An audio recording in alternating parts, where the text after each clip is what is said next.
Brasil é o lugar onde a gente tem diversas áreas para avançar sem ter que desmatar, sem ter que degradar alguma coisa. Pelo contrário, a seringueira, além dela ser algo socialmente interessante, de trazer gente para o campo e dar todas as condições, a gente tem a parte ambiental muito interessante. Você vai pegar uma área que tem apenas pastagem, você vai reflorestar ela, você vai formar uma floresta de seringueira. Olha, hoje a mesa está cheia, muita nobreza para compartilhar aqui na nossa roda de significado. Se você ainda não conhece a gente, vou convidar você a conhecer o Instituto Economia ao Natural. Estou colocando o link do site aqui e também na descrição desse episódio. E hoje eu estou recebendo aqui no estúdio o Renato Arantes, Gilson Pinheiro e Fernando Albergante. Todos da NB Noroeste Borracha. Acertei o nome de todo mundo, né, gente? Exatamente. Gente, obrigado, prazer receber vocês aqui e vamos bater um papo sobre a nobreza da borracha. Agora, pra gente começar, eu queria saber o seguinte, a borracha, ela teve, talvez tenha ainda, um papel histórico na formação do Brasil, né? E tenha um papel importante ainda, né? Como é que foi isso? Como é que é um pouquinho da história da borracha, a herança que a gente tem da borracha? O que vocês podem compartilhar com a gente a respeito disso? A história é interessante. Foi um dos primeiros ciclos que tiveram no Brasil, como teve o ciclo do café, ciclo do açúcar, teve o ciclo da borracha também. Então, nessa época, isso é 1800 e pouco, mais ou menos, Manaus, aquela região do norte do Brasil ali, era nas regiões mais prósperas no Brasil naquele momento. Então a borracha era extrativista, extraía lá da Amazônia.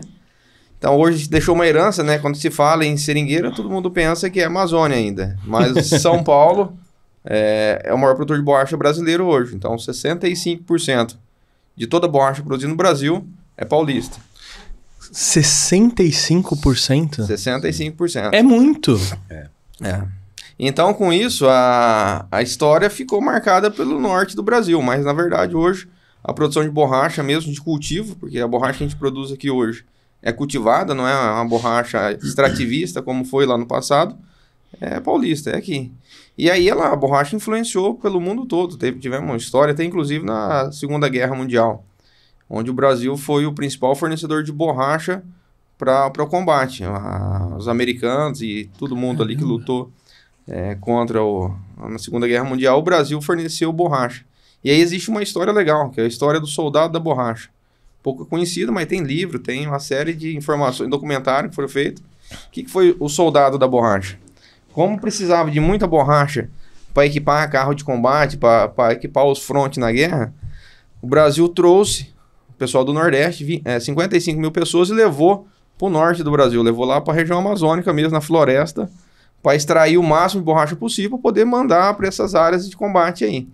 Então, ao longo desse período, o pessoal que saiu lá do Nordeste, imagina enfrentando lá no Norte, clima totalmente diferente, doenças tropicais, 25 mil pessoas, desses 55 mil, morreram.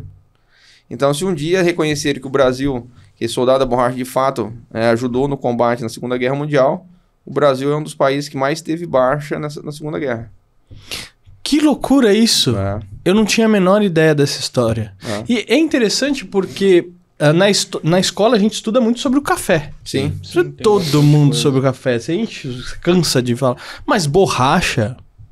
Eu, na minha época, pelo menos, nunca estudei, nunca ouvi falar de borracha. É que, economicamente, a borracha não é uma das grandes culturas ainda, né? E o café, historicamente, hoje, hoje a seringueira que nós cultivamos em São Paulo, em todos os estados, não é mais aquela seringueira nativa, né? São clones melhorados, então... os ingleses levaram nossas sementes daqui, essas sementes foram enviadas para onde eles colonizavam, Malásia, Indonésia, e nesses países eles desenvolveram a seringueira. Então lá a economia deles, nos últimos anos, ela é voltada para a borracha. São pequenas propriedades, né, pequenos produtores, porém são os maiores produtores de borracha do mundo. E o Brasil, depois desse ciclo da borracha, né, desse auge, na época de Manaus e depois da Segunda Guerra Mundial, o Brasil ficou parado no tempo por um período. Tanto é que hoje os clones que a gente utiliza quase que na totalidade na produção de borracha brasileira são clones asiáticos. Então, assim, É um produto nativo do Brasil que foi levado para outros países. Lá eles melhoraram esse produto e hoje a gente utiliza os clones que eles desenvolveram. Então, a seringueira que a gente cultiva hoje, ela é geneticamente igual a originária da seringueira nativa da Amazônia, mas hoje não é a planta nativa mais, são clones melhorados com alta capacidade produtiva. Talvez por a borracha não ser uma cultura de impacto tão grande econômico como o café, por exemplo, o ciclo do café, o ciclo da cana, né? E por isso que talvez esse seja um dos motivos. Mas historicamente ela tem ajudou a construir demais o Brasil nos séculos passados.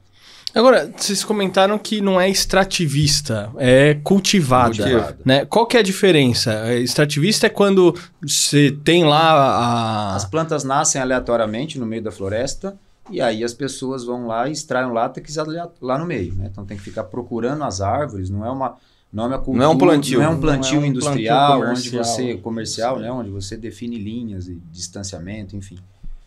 E cada planta geneticamente é totalmente diferente. No extrativismo, a pessoa vai andar, por exemplo, o dia todo para sangrar 50, 60 árvores.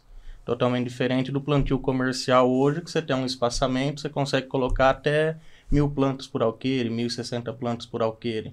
Lá o cara talvez tem que andar 5, 6 hectares para tirar 30 árvores no dia, isso daí. Ele sangra no meio da floresta mesmo. No meio da floresta. O termo técnico é sangrar, é isso? Isso. Sangrar. Como é que faz isso? Você tem que tirar a planta toda? Não. Como é que faz? A extração é simples. A planta, a partir que ela atinge a maturidade, que a gente fala que é entre 7, em torno de 7 anos. É uma árvore. Uma árvore. A gente mede isso pela circunferência dela. Então, a hora que ela tiver 45 centímetros no mínimo, circunferência, ela está apta a ser explorada, explotada.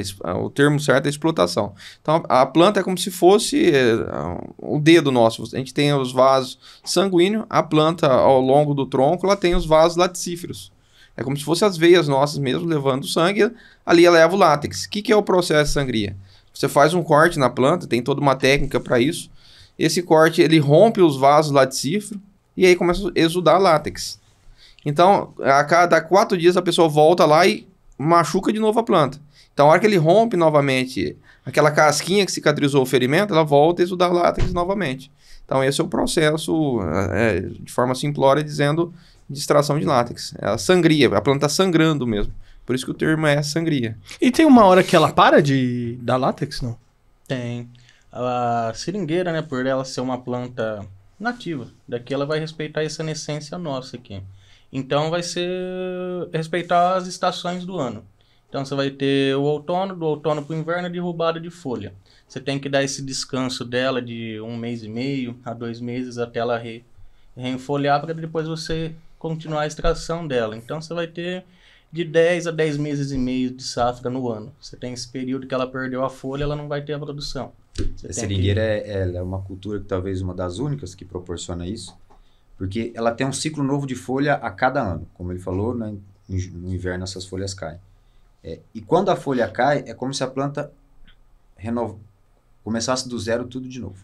Então isso para controle de praga é excelente, né? Porque todas as pragas de folha que a gente possa ter, ácaros, insetos... Morrem nisso. A hora que a folha cai, então essa reciclagem, né? Quando a folha cai, zera tudo e começa do zero, aí ela enfolha, livre de doenças. Diferente do café, porque o café não tem isso. Outras culturas perenes que não têm essa condição. Né? E é uma condição exclusiva do Brasil por conta da questão climática. Então, chegou nesse período, ela derruba todas as folhas, para de produzir o látex, porque ela sem folha, ela não faz fotossíntese, sem fotossíntese ela não tem tanta seiva elaborada. Então, na verdade, aquilo que a gente aprende na escola da planta, xilema, floema, nada mais é do que a planta de seringueira também, essa árvore. Então, o que é o látex? É a seiva elaborada da planta. Então, ela pega água e nutrientes do solo através da raiz, isso sobe para as folhas, a folha é feita a fotossíntese, da fotossíntese vira o látex, então assim é um ciclo, né? E o látex para a planta fazendo uma alusão como é o sangue para a gente. Uhum. Então é extremamente necessário para a sobrevivência dessa planta. E a planta ela é fisiologicamente muito inteligente. Uhum. A natureza ela é muito perfeita. Então quando ela derruba as folhas que ela não tem condição de produzir látex, porque ela vai usar as reservas que ela tem, naturalmente ela para de produzir. Mesmo que você tire a casca, que você corte, ela não vai produzir. Não vai soltar látex de maneira nenhuma, porque o pouco de reserva que ela tem, ela está usando para se nutrir naquele período sem folha e para que ela possa soltar novas folhas e brotar. E ela gasta muita energia nesse processo. Então, a partir do momento que ela soltou folha, brotou, e as folhas estão verdes e maduras novamente, a partir daí você pode começar a cortar a árvore de novo, que ela vai produzir. Mas chega um momento que você tem que cortar a árvore, a planta e Antigamente descartar ela? falava que a gente sempre falou que a vida útil de um seringal era por volta de 25 a 30 anos. É bastante. Na verdade, a vida útil do seringal pode ser eterna, porque vai depender mesmo? muito. Nós temos seringueira de mais de 50, 60 anos ainda. Olha que legal. Então, assim, o que vai definir se essa planta ela é economicamente viável para a produção ou não, quantos anos, é o quanto você cuida do painel. O painel é o lugar onde você corta, né? Uhum. Como o Gilson disse, tem uma técnica muito específica para isso. E se você faz essa técnica correta, você pode usar essa casca várias vezes no mesmo lugar. Se você não faz ela corretamente, você vai usar uma ou duas vezes. Então, é isso que limita a vida útil econômica de um seringal. Agora, a árvore em si, ela não vai morrer. Ela vai tem, ficar lá. você sangrando ela corretamente, ela tem a capacidade de se regenerar. Se regenerar. Então, você vai fazer a sangria, você vai tirar uma quantidade específica de casca, tanto em profundidade quanto em consumo, né? Se você chegar a consumir o câmbio da planta, que é o que a gente tem entre a casca e a madeira, ela não tem a capacidade de regenerar. Então, futuramente você não aproveita essa árvore nessa região. Agora, você aplicando a técnica correta de sangria, você consegue sangrar 3, 4 vezes no mesmo lugar, que ela tem a capacidade de regenerar, você dá o descanso dela, você volta a sangrar o mesmo painel daqui 12, 13 anos, ela já está totalmente regenerada com a casca refeita.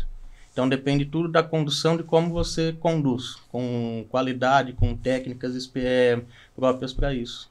E Agora, aí que entra o sangrador. E aí é um trabalho extremamente específico. o sangrador é o profissional, que sangra, que faz o realiza corte. sangria. Sangrador ou seringueira. São Seringueira. esses dois termos. Agora, um detalhe interessante de comentar, que toda borracha produzida no mundo, ela é da planta brasileira, que é a Hevea brasiliense. Então, o nome científico da seringueira leva o nome do Brasil para o mundo todo. Hevea brasiliense. Então, essa é a espécie que produz borracha. Que Aí tem legal. os clones, como o Renato disse, que são originários da Hevea brasiliense. Foram melhorados na Ásia, nesses países produtores, mas a origem, toda essa planta são Hevea brasiliense. Que loucura, né, gente? O Brasil é muito rico e a gente não tem a Demais, menor e- ideia, né? Só que hoje o Brasil não produz 1,5% da produção mundial. Pô, muito pouco. É. Nem aparece, né? Então, Já foi o maior produtor mundial e hoje é um e-mail. na época da seringueira extrativista, porque não existia seringueira fora Nenhum da outro Amazônia, lugar.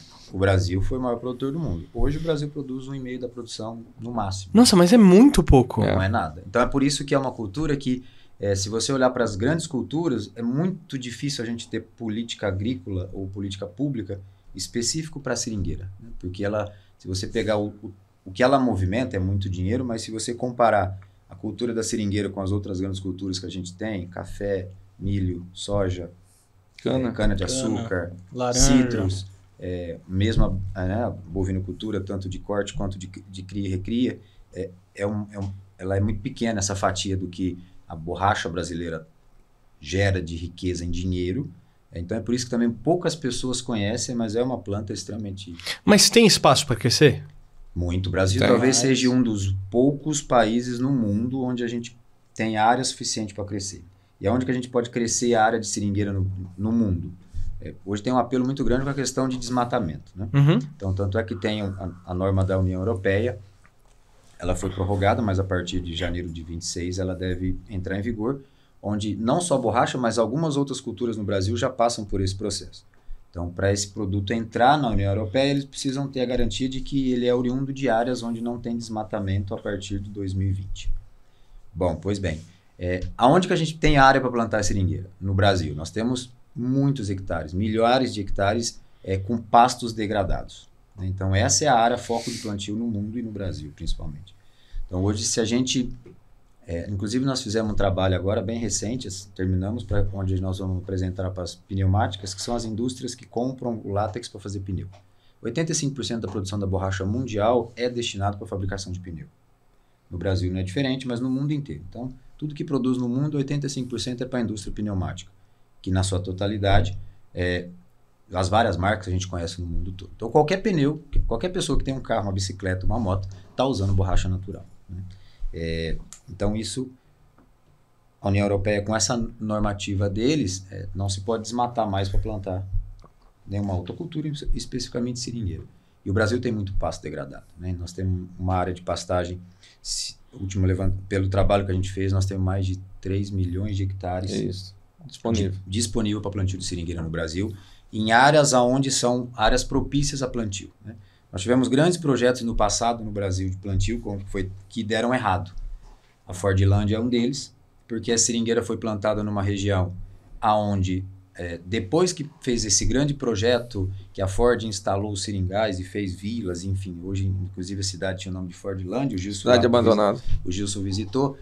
Por que esse projeto não deu certo? Porque lá começou a ter um ataque de doença no seringal, por conta do microciclos, né, que é um fungo de folha, e não deixou o seringal enfolhar. Ele enfolhava, caía, e ela não tinha produtividade. Então, esse foi um dos primeiros e grandes projetos que deram errado no Brasil por escolha da região errada, e a partir daí a gente começou os estudos e identificou áreas de escape dessa doença. Então, não dá para plantar seringueira no Brasil todo, né? Mas o estado de São Paulo, Minas, Goiás, Mato Grosso do Sul, Mato Grosso, Espírito Santo e Tocantins é uma área de escape dessa doença. Então, nessas áreas nós temos muita área para plantio. Agora, bom, vocês comentaram que é muito pouco que o Brasil produz de borracha em comparação ao mundo todo. Mas, pelo que eu vi, né, ou pelo que me falaram, São José do Rio Preto e a região acabou se tornando uma referência nacional nesse setor, né? Isso. Como é que foi isso? Por que isso aconteceu? Então, é como o Renato disse, né? Essa área ao longo do ciclo, voltar a plantar seringueira, começaram a identificar regiões parecidas com a Amazônia. Então, foram para o sul da Bahia, que é uma região úmida também, depois foram para registro, esse Vale do Ribeira aqui no estado de São Paulo. Só que, como eu disse, quando a gente traz o clone, traz o material genético melhorado na Ásia, ele é sensível a um fungo, uma doença, que é o microciclo Zuley, que é o mal das folhas. Então, esse fungo, sempre que você tem folha nova e tem umidade, o fungo ataca e dizima o plantio. Porque São José do Rio Preto, aquela região noroeste paulista toda, se desenvolveu bem. Porque o período que ela cai a folha é agosto, setembro. É julho, agosto, setembro. E esse período para nós é seco, não chove. Então, esse período seco definido faz com que o fungo não ataque as plantações lá nessa região nossa. Então, hoje, São Paulo produz 65% da produção brasileira e a região nossa pode dizer que produz 80% de São Paulo. Então, nós vivemos no olho do furacão, a gente diz, né? Então, ali 50% da produção brasileira está ali no Noroeste Paulista. Então, o detalhe principal é esse. É ter esse período seco quando ela cai a folha. Então, a hora que ela enfolha novamente, você não tem umidade no ar, então não tem ataque do fungo. Não é que nós não temos o fungo no ambiente, é que nós não temos condições climáticas favoráveis para o fungo desenvolver no período que a planta está mais sensível que no enfolhamento. Porque depois que a folha amadurece, já não tem mais esse... O fungo ataca a folha enquanto ela é jovem, enquanto ela está em formação. Depois que ela estiver madura, ele não ataca mais, né? E como nesse período de enfolhamento, de queda e enfolhamento, para nós é seco, é ideal porque ela vai ter condição de enfolhar e não tem incidência do fungo. Muito bom, tô aprendendo muita coisa sobre a borracha aqui, mas eu quero chamar agora a Fabi, que ela tem uma história aí para compartilhar, alguma coisa que ela viveu nesses anos todos trabalhando aí à frente do Instituto Economia ao Natural. Vai aí, Fabi! Esses dias eu estava vendo uma conversa, as pessoas conversando sobre o que era luxo para elas, né? E aí, assim, eu estava participando de um grupo. E nesse grupo tinha pessoas que falavam, fico imaginando esse pessoal que come todo dia champanhe com caviar, né? Isso é um luxo, né? E ela mesma, eu não sei nem se tinha provado já champanhe com caviar, mas ela, na cabeça dela, isso era o luxo para ela. Aí um outro falando, não, luxo para mim é poder viajar sempre pro exterior, poder todo ano viajar pro exterior, ou viajar mais vezes no ano, isso para mim é um luxo.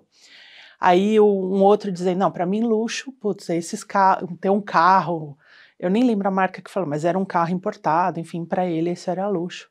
Aí tinha uma outra pessoa que falou, luxo para mim não tem nada a ver com isso, luxo para mim é tomar um cafezinho preto com belo cuscuz com manteiga, assim, bem quentinho, poder fazer isso de manhã, acordar bem e comer isso para mim é um luxo. Né? E fazer isso na minha casa, com a minha família, isso então é mais luxo ainda. Aí eu ouvindo isso, eu fiquei pensando, né, sobre o que de fato é ser luxo. Eu acho que ouvindo, eu tô mais para a pessoa do café com cuscuz, mas eu acredito que o que ele quis dizer é que luxo mesmo é você saber quem você é você assumir aquilo que você gosta e também entender o que você precisa se afastar para para você não deixar de ser quem você é. Então eu diria que luxo é você ser quem você é. E pensando nisso, nesse luxo de ser quem você é, tá vindo aí a escola de oportunidade. Então, para você que quer viver esse luxo de ser quem se informe com a gente sobre a escola de oportunidade. Muito bom, Fabi. Obrigado aí por ter compartilhado essa experiência muito bacana. E agora, continuando o nosso papo aqui, eu quero saber aqui de vocês quais que são as fartas e quais são as faltas de se trabalhar com a borracha. Excelente pergunta. Bom, eu acho que algumas são bem definidas. Nós temos as fartas, eu acho que nós temos... É uma cultura por si só nobre, né, pela característica dela. É uma cultura inclusiva. É uma das culturas de grande impacto, né, social, ambiental. Então é uma planta que é uma cultura que emprega a pessoa, faz o caminho inverso de outras culturas, porque assim, ela ainda não foi tecnificada. A cana-de-açúcar, o café, a laranja, mesmo o bovinocultura, elas são, e principalmente grãos no Brasil, o Brasil é o maior produtor de grãos do mundo, né? São 100% tecnificados. Usa-se muito pouco mão de obra. E isso a gente teve um problema que foi a saída da mão de obra do campo para a cidade. A borracha é o contrário. Ela precisa da mão de obra no campo. Então, e ela emprega muita gente por área, né? Uma pessoa consegue trabalhar no máximo em 5 hectares. Então, assim, é bastante pessoas para tocar um seringal pequeno ou médio, um seringal médio, por exemplo. Então, uma pessoa, por exemplo, consegue tocar uma propriedade de 100 alqueires de gado sozinho, um campeiro. Se a gente tiver 100 alqueires de seringueira, muito possivelmente nós vamos precisar de mais de 30 pessoas. É um número... Então, ele é um impacto social muito grande, né?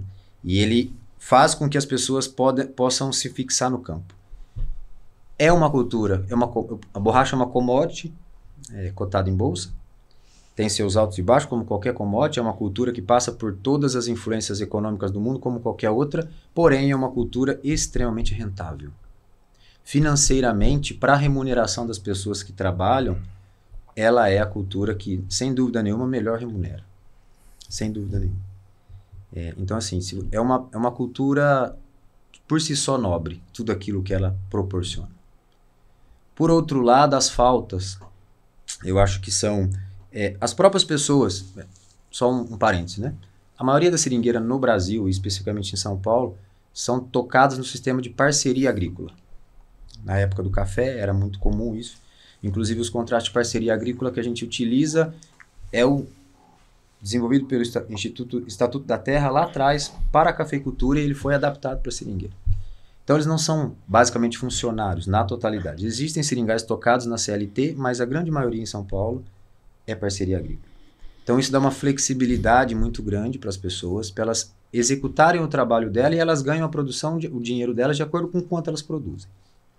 Então um sangrador hoje, na média, ele vai ganhar tipo 40% da produção é dele, 60% é do produtor. Né? Então o produtor entra com a terra, com o plantio, com o cultivo, com o seringal e o sangrador, ou o seringueiro, ele entra com a mão de obra de extração e cuidar daquela árvore e fazer ela produzir. Então, mas ela tem, assim, nós temos muitas carências. A primeira dela as próprias pessoas que trabalham no seringal, e aí entra para a gente o código de nobreza, não sabem o valor que elas têm. São pessoas de extrema capacidade, pessoas que têm muitas habilidades, porque a sangria não é qualquer um que consegue fazer, porém muitas vezes eles não se valorizam. Né? Então, assim, para nós, quando foi nos apresentado o projeto do Código de Nobreza, foi uma oportunidade de a gente poder, mesmo que de poucos que entendam isso, ou que queiram participar, mas daqueles que participem, que eles possam voltar e entender de fato quem eles são. Né? E nesse 1 ano que nós fizemos o Código de Nobreza, nós fizemos mais de tranquilamente mais de 400, quase 500 sangradores que fizeram o código. Muitos aproveitam, outros não. Mas aqueles que aproveitam, você vê uma mudança na vida das pessoas, né? Nós sempre tivemos talvez por a gente participar da Metanoia há muitos anos, desde 2012, né, Gil? Você está na Metanoia. Então, com todos os ensinamentos do Roberto, a gente também, nós somos uma empresa totalmente diferente das outras empresas de comercialização de borracha. A gente sempre buscou melhorar a qualidade de conhecimento das pessoas, dos sangradores, por conta dessa falta de conhecimento e passar conhecimento para eles. Então, a gente faz treinamentos de sangria, nós fazemos várias ações e fizemos muito isso. E o Código de Nobreza é mais um, né? Junto com tudo isso, a gente tem um outro projeto que é extremamente importante, que eu acho que isso é um problema estrutural do Brasil. As pessoas não são preparadas desde jovens ou desde criança a saber lidar com o dinheiro. E nós temos um projeto na usina, nós estamos para o 3º ano já, e agora nós vamos para a 4ª safra, onde a gente tem uma agenda instrutiva, onde nós temos entrega para os sangradores, e lá tem dicas técnicas mensais, mas também para que ele aprenda a fazer o controle financeiro das suas contas. Então são pessoas que... e a seringueira ela tem uma produção que ela é sazonal, ela não é os 10 meses, como o Fernando diz, que ela vai produzir igualitariamente. Por 4 meses ela produz muito, por mais 4 ela produz mais ou menos, e 4 meses ela produz pouco. E como eles trabalham no sistema de parceria, eles precisam, quando ganham muito, saber poupar para passar entre safra. Educação financeira. E essa educação financeira é o que a gente identifica que é uma falta muito grande para eles, né? E por isso que a gente está sempre incentivando e tentando ensinar. Mas aí a gente vem os exemplos legais, né? Então, assim, tem muito sangrador muitas pessoas que começaram do zero, conseguiram prosperar, hoje tem casa, tem carro, tem terreno, conseguem realizar sonhos, conseguem fazer uma viagem, conseguem proporcionar para a família deles o que eles não conseguiriam proporcionar se não tivesse tido essa mudança. Formar os filhos. Agora, vocês 3 fizeram o Código de Nobreza? Sim. E nós fizemos os treinamentos. Deixa eu perguntar pro Fernando, como é que foi a sua experiência, o seu primeiro contato com o Código de Nobreza? Primeira coisa, aquele susto, né? Você fala, pô, eu tô indo lá para fazer uma coisa pros outros, né? Só que aí depois, a hora que você começa a participar disso daí, você vê que você tem mais aproveitamento nisso. Porque você começa a olhar para você começa a olhar para a pessoa do lado, e você começa a se achar, fala, eu não sei que eu tinha isso dentro de mim. Você vai aflorando o que você tem nisso daí. Então é uma coisa que foi muito bem aproveitada, que não foi uma coisa que tipo eu fui fazer para mim. Você acaba fazendo mais pelos outros nisso daí também. E você incentivando as outras pessoas se acharem, as outras pessoas a se colocar no lugar de alguém, se colocar no lugar de outra pessoa. Agora, teve alguma mudança que vocês perceberam, ou na liderança, ou nos seringueiros, né? A partir do momento que vocês aplicaram com eles o Código de Nobreza? Teve alguma coisa que vocês perceberam? Eu acho que o autoconhecimento, que é o que o Código de Nobreza tenta nos mostrar, né? Eu acho que ele é uma construção diária.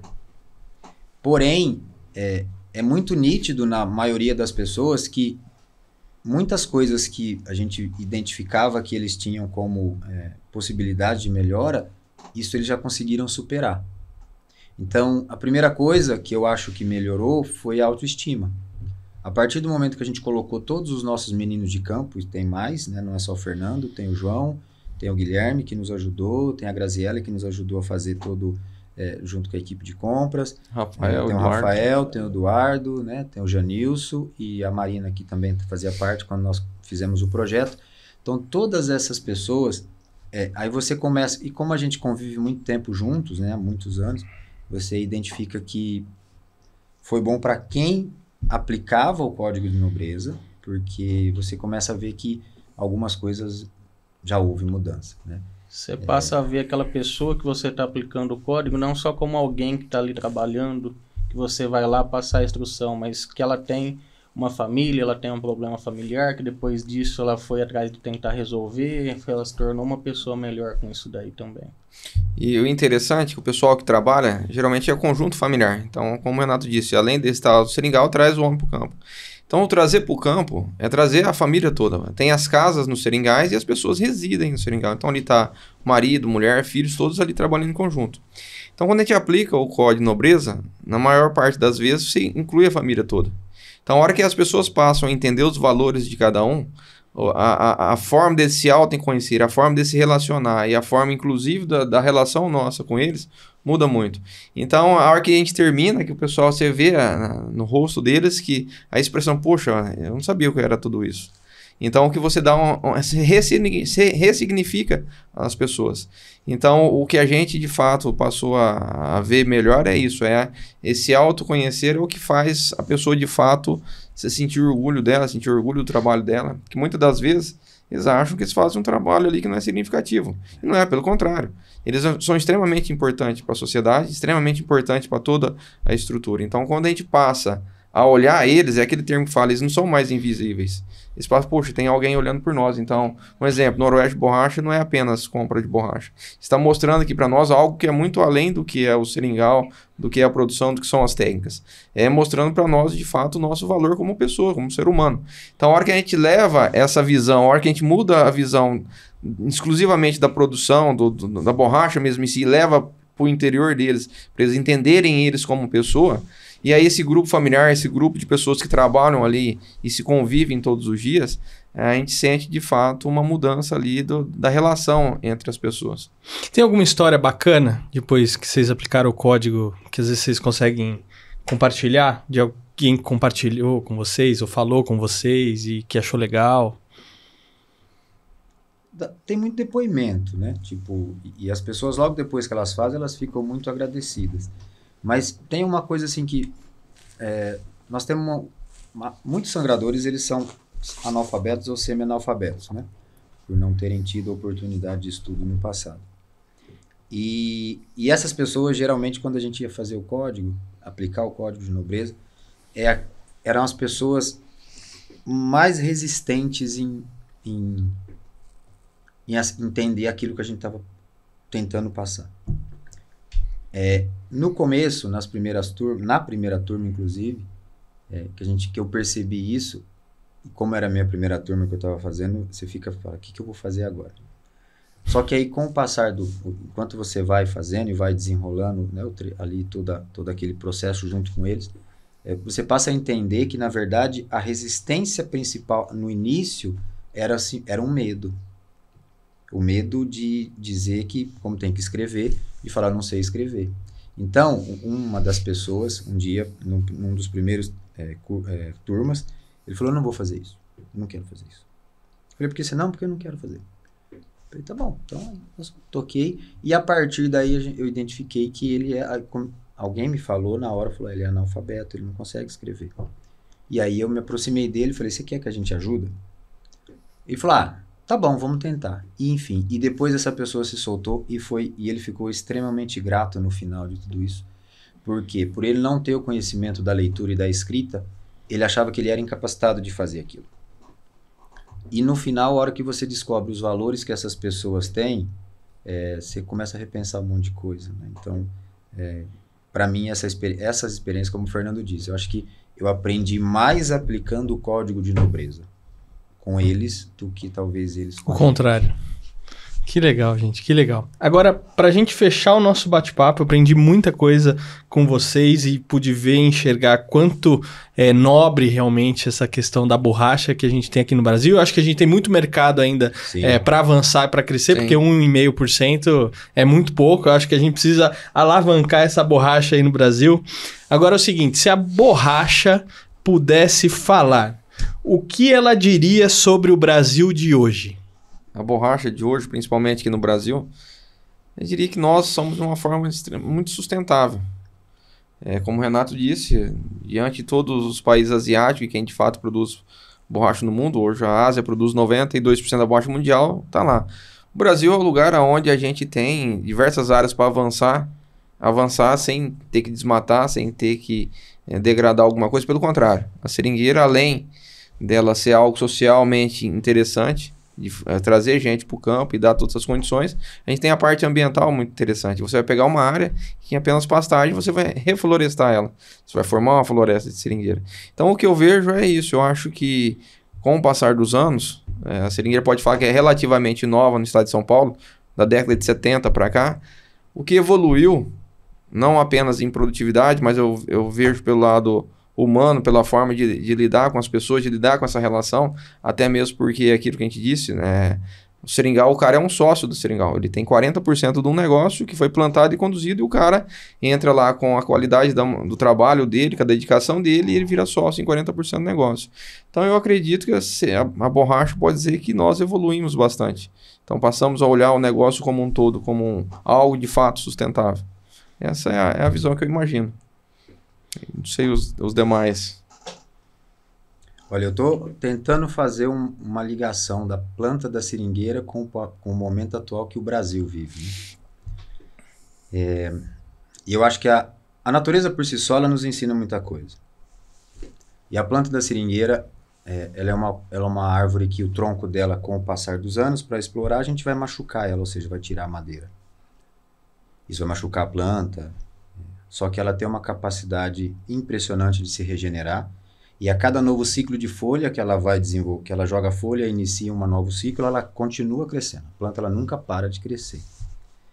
E eu acho que a gente trazer para a nossa situação, nosso momento atual, eu acho que por mais difícil que a gente esteja passando em todas as esferas atual no nosso país, a resiliência, eu acho que das plantas nos mostra que por mais que a gente seja machucado, que a gente tenha desafios, mas sempre depois de algumas coisas ruins que acontecem, na seringueira, quando ela derruba a folha, parece que morreu a planta, e quando ela volta mais forte. Então eu acho que as pessoas precisam acreditar que, independente do momento que a gente esteja passando por A ou por B ou por qualquer outra situação, tudo vai passar, só que a gente não pode desanimar e nós temos que ter resiliência e acreditar.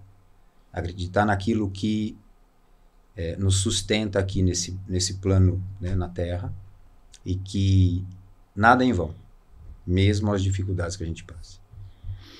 Muito bom. Fernando, alguma consideração final? Depois dessa, tudo resumido. Tudo resumido, tudo resumido. A seringueira, né? É a perseverança. Muito bom. Muito bom. Gente, quero agradecer muito vocês terem aceitado o convite, vindo aqui diretamente de Rio Preto e região para falar aqui com a gente. Então, agradecer o Renato, o Gilson, o Fernando. Obrigado por compartilhar um pouco aí da experiência e da história de vocês. Valeu! A gente agradece a oportunidade de estar aqui. Para nós foi uma honra poder participar desse projeto e continuar participando com o Instituto de tudo aquilo que vocês tiverem de ideia. Eu já falei para a Fabi isso, que a Noroeste Borracha, quando ela pensar em algum projeto, ela já pode colocar, isso aqui eu já sei que vai fazer, porque nós vamos estar juntos em tudo isso. Porque eu acho que o conhecimento é a única maneira que a gente tem de ajudar, de deixar um legado para as pessoas. E é o nosso papel como empresa, é o nosso papel como ser humano, é o nosso papel como pessoa, compartilhar nosso conhecimento e aquilo que a gente possa ajudar as pessoas. Então, para nós é uma honra de verdade estar junto, poder participar. E sempre que vocês quiserem falar de borracha, o que a gente mais gosta de fazer é falar borracha. Muito bom, gente. Obrigado. E você que ficou até aqui, não esquece de deixar o seu like, o seu comentário, se inscrever no canal, acompanhar o Instituto Economia ao Natural, conhecer e também aplicar o código de nobreza aí na sua comunidade ou qualquer ambiente que você estiver inserido. Vejo você no próximo Roda de Significado. Tchau!